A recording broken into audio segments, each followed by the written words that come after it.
três idades da vida interior. Tomo 1, primeira parte, páginas 73, 74, 75 e 76. A incorporação progressiva a Cristo e a santidade. A doutrina da incorporação progressiva a Cristo revelará sua maravilhosa fecundidade àquele que desejar vivê-la profundamente. Primeiramente, para morrer ao pecado e às suas consequências, lembremos o que diz São Paulo: pelo batismo fomos sepultados com Cristo para morrer ao pecado. Romanos 6, 4, 6. Aqueles que pertencem a Jesus Cristo crucificaram a carne com suas paixões e desejos desordenados. Gálatas 50. Ou seja, a morte para o pecado é alcançada por meio do batismo e da penitência. Em seguida, à luz da fé e sob a inspiração do Espírito Santo, o cristão deve se revestir do novo homem, que se esclarece e se renova à imagem de seu Criador. Revesti-vos, pois, como eleitos de Deus, de misericórdia, bondade, humildade, modéstia e paciência. Mas, sobretudo, revesti-vos da caridade, que é o vínculo da perfeição. Colossenses 3, 10, 2. Isso representa o caminho iluminativo para aqueles que imitam a Jesus Cristo, impregnando-se de seus sentimentos, do espírito de seus mistérios, de sua paixão, Romanos 8, de sua crucificação, Romanos 6, 5, e de sua ressurreição, Colossenses 3. Notas explicativas. 1. Incorporação progressiva a Cristo. Refere-se ao processo gradual e contínuo pelo qual o cristão, através da vida espiritual e sacramentos, busca se unir cada vez mais profundamente a Cristo. Este processo envolve a purificação do pecado e o crescimento em virtudes. Via iluminativa. Esse termo é tradicional na espiritualidade cristã e refere-se a uma das fases da vida espiritual, em que o fiel, após a purificação inicial do pecado, busca imitar Cristo, aprofundando-se em sua vida e mistérios, iluminado pela fé. 3. São Paulo, apóstolo cujas epístolas são fundamentais para a doutrina cristã. Ele frequentemente usa a metáfora do novo homem para descrever a transformação espiritual que o cristão deve buscar. 4. Caridade como vínculo de perfeição. Na teologia cristã, a caridade, amor divino, é a virtude suprema, que une e aperfeiçoa todas as outras virtudes. Este é o caminho da contemplação dos mistérios do Salvador, vivido por todos os santos, mesmo por aqueles que passaram sua existência na vida ativa, conforme as palavras do apóstolo. Considero tudo como perda e fracasso, se não for para alcançar o conhecimento de meu Senhor Jesus Cristo, por cujo amor renunciei a todas as coisas. Tudo considero como lixo, a fim de ganhar Cristo. Este caminho conduz à união contínua com o Salvador, segundo estas sublimes palavras da Epístola aos Colossenses 3,14. Já que ressuscitastes com Cristo, buscai as coisas do alto, onde Cristo está sentado à direita de Deus. Tende como objetivo não os prazeres da terra, mas as coisas do céu, porque estáis mortos para o mundo e vossa vida está escondida em Deus com Jesus Cristo. Nesse estado, a paz do Salvador reina na alma, que se deleita em dizer: dá-te a mim, Senhor, e toma-me para ti. Isso se torna, nos santos, uma comunhão espiritual quase ininterrupta. Um olhar, um movimento da alma em direção a Jesus expressa nossos desejos, apresenta nossas fraquezas, nossa boa vontade, nosso desejo de permanecer sempre fiéis a Ele e nossa sede de Sua presença. Tal é o caminho da contemplação amorosa dos grandes mistérios de Cristo, que certamente traz suas alegrias, mas também seus momentos de aridez. Aqueles que o experimentaram reconhecem nele uma antecipação natural da visão da glória. Notas explicativas. 1. Caminho da contemplação. Refere-se à prática espiritual de meditar sobre os mistérios da vida de Cristo, como sua paixão, morte e ressurreição. Para os santos, essa prática era uma forma profunda de se unir a Cristo, mesmo na vida ativa e cotidiana. 2. Apóstolo. O texto faz referência a São Paulo, que em suas epístolas frequentemente destacava a importância do desapego das coisas terrenas para se focar nas coisas divinas. Filipenses 3,8. Uma citação de Paulo, em que ele enfatiza o valor supremo de conhecer a Cristo em comparação a qualquer posse ou realização terrena. 4. Colossenses 3,14. Nesta passagem, Paulo fala sobre a nova vida que o cristão recebe em Cristo. Uma vida que deve ser vivida com os olhos voltados para o alto, os valores espirituais, e não para o mundo material. 5. Comunhão espiritual.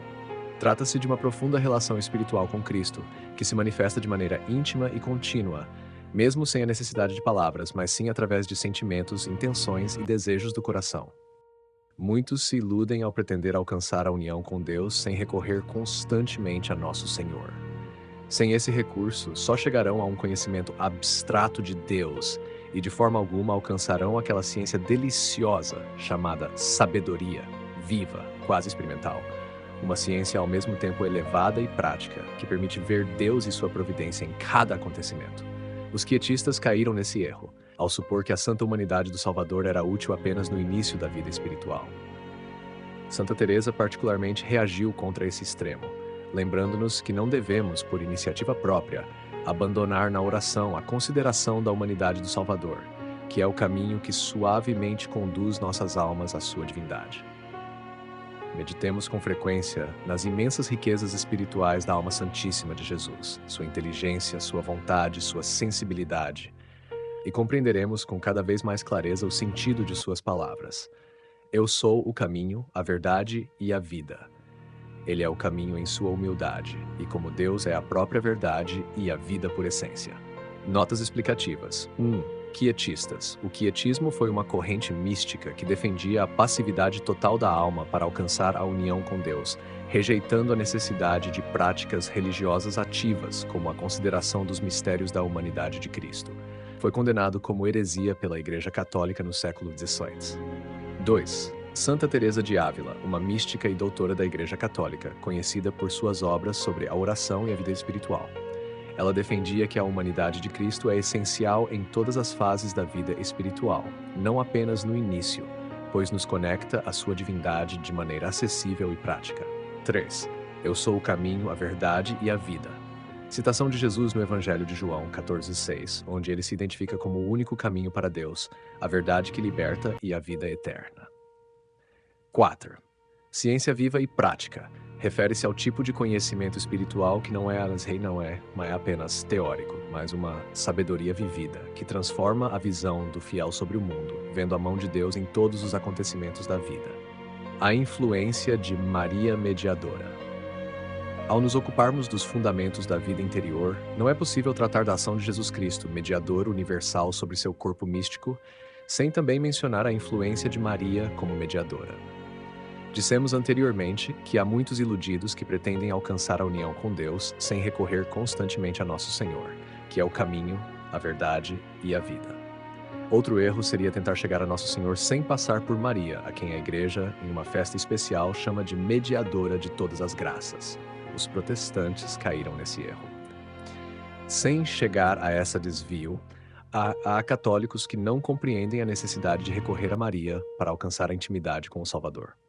O bem-aventurado Grignon de Montfort também fala de doutores que conhecem a Mãe de Deus apenas de uma forma especulativa, árida, estéril e indiferente, que temem abusar da devoção à Santíssima Virgem, temendo ofender Nosso Senhor a honrar demais sua Santíssima Mãe, que se falam da devoção a Maria, não é tanto para recomendá-la, mas para reprovar os excessos.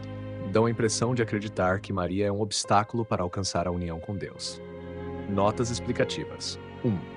Maria Mediadora. Na teologia católica, Maria é chamada de mediadora de todas as graças, significando que todas as graças de Deus chegam aos seres humanos através dela. Este título foi formalmente reconhecido em algumas festas litúrgicas, embora não seja dogma oficial da Igreja. 2. Corpo místico de Cristo. Refere-se à Igreja, vista como o corpo espiritual do qual Cristo é a cabeça. Essa noção implica que Cristo age e comunica suas graças através da Igreja e de seus membros. 3. Protestantes. A crítica à doutrina protestante neste trecho está relacionada ao fato de que os protestantes, de maneira geral, rejeitam o papel especial de Maria como mediadora ou intercessora entre Deus e os homens, considerando que somente Cristo desempenha essa função. 4. Bem-aventurado Grignon de Montfort. Refere-se a São Luís Maria Grignon de Montfort, um sacerdote francês conhecido por sua intensa devoção mariana. Em sua obra Tratado da Verdadeira Devoção à Santíssima Virgem, ele enfatiza a importância de Maria no caminho espiritual do cristão e a necessidade de consagração a ela. O Beato afirma que há uma grande falta de humildade em menosprezar os mediadores que Deus nos concede, levando em conta nossa fraqueza. A intimidade com Nosso Senhor é imensamente facilitada por meio de uma verdadeira e profunda devoção a Maria.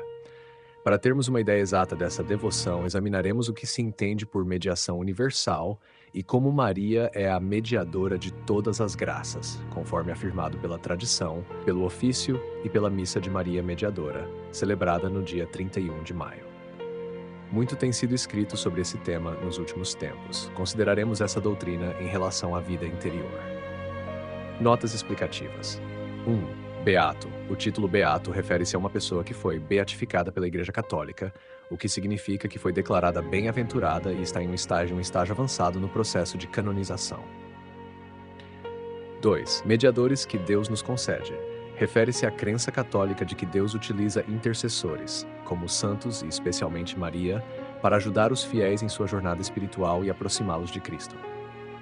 3. Mediação universal. Este conceito teológico se refere à crença de que Maria, como mãe de Jesus, tem um papel singular na dispensação das graças divinas, atuando como intercessora para toda a humanidade. Maria Mediadora. A ideia de Maria como mediadora de todas as graças é uma crença difundida entre muitos católicos, que afirmam que todas as graças concedidas por Deus passam por sua intercessão. Essa crença é celebrada em uma festa litúrgica específica no dia 31 de maio. Vida interior. Refere-se ao desenvolvimento espiritual pessoal, focado na relação íntima com Deus, cultivado por meio da oração, meditação e devoção. Jesus Cristo, continua o santo, é mediador enquanto homem, pois enquanto homem encontra-se entre dois extremos, inferior a Deus por natureza, mas superior aos homens pela dignidade de sua graça e de sua glória. Além disso, como homem, uniu os homens a Deus, ensinando-lhes seus preceitos e dons e satisfazendo por eles. Jesus satisfez como homem por meio de uma satisfação e de um mérito que, de sua personalidade divina, recebeu valor infinito. Estamos, portanto, diante de uma dupla mediação descendente e ascendente, que consistiu em trazer aos homens a luz e a graça de Deus e em oferecer a Deus, em favor dos homens, o culto e a reparação que lhe eram devidos. Nada impede, então, que, como acabamos de dizer, existam outros mediadores secundários, como foram os profetas e os sacerdotes da antiga lei para o povo escolhido. Por isso, podemos nos perguntar se Maria não seria a mediadora universal para todos os homens e para a distribuição de cada uma das graças. São Alberto Magno fala da mediação de Maria como superior à dos profetas, quando diz: ela não foi chamada para o ministério pelo Senhor, mas para ser associada de modo especialíssimo e íntimo à obra da redenção da humanidade, conforme está escrito: façamos para ele uma ajudadora semelhante a ele. Maria foi escolhida pelo Senhor, não como ministra, mas para ser uma associada de maneira singular e muito íntima à obra da redenção do gênero humano. Não é Maria, em sua qualidade de Mãe de Deus, naturalmente designada para ser a mediadora universal? Não é ela verdadeiramente intermediária entre Deus e os homens? Sem dúvida, como criatura é inferior a Deus e a Jesus Cristo, mas ao mesmo tempo está muito acima de todos os homens devido à sua maternidade divina, que a coloca nas fronteiras da divindade, e pela plenitude da graça que recebeu no instante de sua Imaculada Conceição, plenitude que não cessou de aumentar até sua morte. E não apenas por sua maternidade divina, Maria foi designada para essa função de mediadora, mas ela recebeu e de fato a exerceu. Isso é o que a tradição nos demonstra, atribuindo-lhe o título de mediadora universal, embora subordinada a Cristo, título, por sinal, consagrado pela festa especial celebrada na Igreja Universal. Para entender bem o significado e o alcance desse título, devemos considerar que ele é apropriado a Maria por duas razões principais. 1. Por ter ela cooperado com sua satisfação e méritos no sacrifício da cruz. 2. Porque não cessa de interceder por nós, obtendo-nos e distribuindo-nos todas as graças que recebemos do céu. Essa é a dupla mediação, ascendente e descendente, que devemos contemplar e da qual devemos constantemente nos beneficiar. Notas explicativas. 1. Mediadora universal. A expressão refere-se ao papel especial de Maria na intercessão entre Deus e a humanidade. Na teologia católica, Maria é vista como a principal intercessora depois de Jesus, mediando as graças divinas aos homens. 2. Maternidade divina. Maria é chamada Mãe de Deus, porque ao dar à luz Jesus Cristo, que é Deus encarnado, ela cumpriu um papel único no plano de salvação. Essa maternidade é considerada um dos fundamentos do papel mediador de Maria. 3. Imaculada Conceição. Refere-se à doutrina católica de que Maria foi concebida sem o pecado original, recebendo desde o início uma graça especial de Deus que a preservou do pecado ao longo de sua vida. Esse conceito reforça sua singularidade como mediadora. 4. Mediadora subordinada a Cristo. Embora Maria seja considerada uma mediadora, a doutrina católica ensina que sua mediação é sempre subordinada à de Cristo, que é o único mediador perfeito entre Deus e os homens. 5. Dupla mediação, ascendente e descendente. A mediação ascendente refere-se à intercessão de Maria pelos homens, oferecendo suas orações e súplicas a Deus. A mediação descendente refere-se à distribuição das graças divinas, que, de acordo com a tradição católica, Maria facilita.